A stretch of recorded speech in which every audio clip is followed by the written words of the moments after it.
그분 발견한 시간은 6일 15시 14분에 발견했는데 구조가 지금 됐습니다.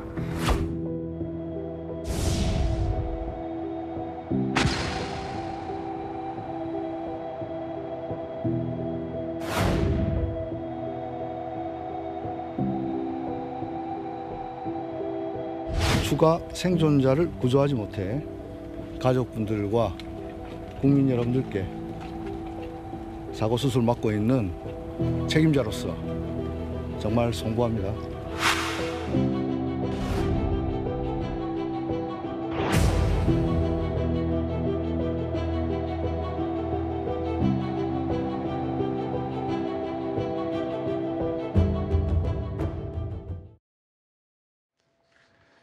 한국동서발전 울산 화력발전소 붕괴 사고 벌써 닷새째입니다. 매몰자들이 모두 구조되지 못했죠. 어제는요, 사망자 1명의 시신이 추가로 수습이 됐는데 사실은 이분은요, 사고 첫날부터 무너진 붕괴 잔해 현장에서 팔이 끼어 있던 그 40대 남성이었습니다. 자, 오늘 언론에 이런 사진이 공개됐습니다. 보시는 것처럼 구조대원들이 도열해서 경례하는 모습인데요. 이 남성의 시신을 수습한 그 장소 앞입니다.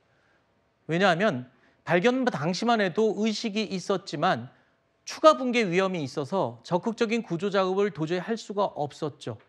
그래서 손도 쓰지 못하고 계속 지켜만 보다가 시간은 지체됐고 결국 목숨을 잃게 된 겁니다.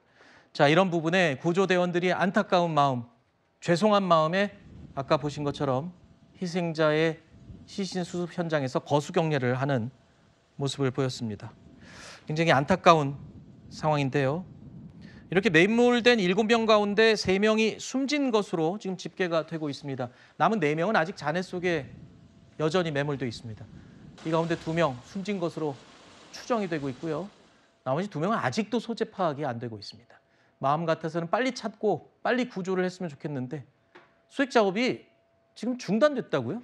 그렇습니다. 구조대원들도 신속하게 수색하고 이 수습하기 위해서 만전을 기울이고 있을 것이나 추가 붕괴 위험성 때문에 현재는 중단된 상태입니다. 현재까지 이 타워에 기울기 센서를 부착해놨는데 경고음이 울리기도 했고요. 추계 분가를 한다고 한다면 옆에 4호기, 6호기도 있는 상황이기 때문에 굉장히 위험한 상황이 초래될 수 있는 상황이라서 전문가 의견에 따라서 지금 내부 수색은 중단된 상태라고 알려지고 있고요. 다만 밤사이에 드론을 투입해서 수색 작업은 이어가고 있는 상황입니다. 네. 실제로 이 5호기 잔해를 드러내는 작업이 굉장히 중요한데요. 일단은 옆에 4호기, 6호기를 발파한 다음에 이것을 잔해를 드러내는 작업을 할 수 있는 상황이라고 보입니다. 이 사고가 처음 났을 때 저희 뉴스에일 라이브에서도 이 점을 굉장히 강조했습니다. 이 발전소의 붕괴 사고는 관리 감독 그리고 사전에 조치를 철저하게 규정대로 했느냐가 매우 중요하다라고 강조를 했었죠. 이 부분이 철저한 조사가 있어야 될 거다라는 이야기를 저희가 했었는데 그래서 이번 사고 왜 일어났는지 반드시 밝혀야 됩니다. 먼저 전문가의 목소리 들어보시죠. 중앙부가 먼저 문을 열었구나. 취약화 작업을 잘못한 거예요. 기둥을 이미 잘라놨어. 기둥으로 상부의 하중을 못 견뎌서 해체 순서가 좀 상부 구조물에 하중을 좀 줄여서 먼저 좀 제거를 하고 그 다음에 이제 기둥을 좀 절단하든지 했어야 되지 않나 생각은 하거든요. 일반 건물하고는 다르다고 말씀을 드렸었죠. 발전소 건물은 열이나 압력에 집중해서 만들어진 건물인데다가 그리고 굉장히 복잡한 구조. 그렇기 때문에 사전에 점검 작업, 예비 작업이 매우 중요하고 이에 대한 관리 감독도 철저해야 된다라고 말씀드렸습니다. 자, 철거 작업 중에 이게 제대로 지켜졌냐? 그런데 들으신 것처럼 안전관리 계획서와 실제 해체 공사가 과정이 다르게 흘러간 것 아니냐는 지적이 속속 나오고 있습니다.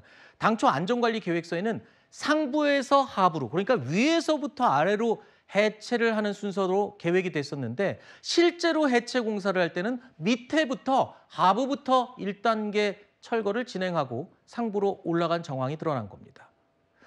자, 왜 철거가 거꾸로 된 거죠? 계획서하고? 그렇습니다. 일단은 전문가들의 의견 중에는 이 비용을 아끼려고 그랬던 거 아니냐라는 의견도 제시되고 있는 만큼 왜 계획대로 시행되지 않았는지를 철저하게 수사를 통해서 밝혀야 되지 않을까 생각이 들고요. 실제 안전계획서에 따르면 이런 내용이 적시되어 있다고 합니다. 구조물이 붕괴되면 작업자가 매몰될 수 있음을 위험 요인으로 이제 적시를 하고 이것을 예방하기 위해서 구조물을 철거할 때 상부에서 하부 방향으로 진행해야 한다라는 것도 명확하게 명시를 했음에도 불구하고 실제는 하부 10m를 철거하고 나서 상부로 올라가는 어떤 조치를 취했고 이것이 만약에 이렇게 무너진 사고의 원인이라고 한다면 이 지시를 한 사람, 계획을 바꾼 사람에 대한 입장을 반드시 확인해야 되지 않을까라는 생각이 들고요. 실제로 이렇게 현장에서는 10cm, 1m 오차가 나는 경우에 사고로 이어지기도 하고요. 어허. 계획대로 이행되지 않았을 때의 변수들이 많기 때문에 실제 안전계획이 적정했다고 하더라도 시행 과정에서의 문제가 있다고 한다면 이것도 업무상 과실로 볼 수 있습니다. 네. 일단은 일부 전문가들의 주장입니다. 아무래도 원래 순서하고 다르게 진행된 이유는 비용 절감 때문이 아니냐라는 날카로운 지적이 나오고 있습니다. 철저한 조사를 해봐야 되겠죠.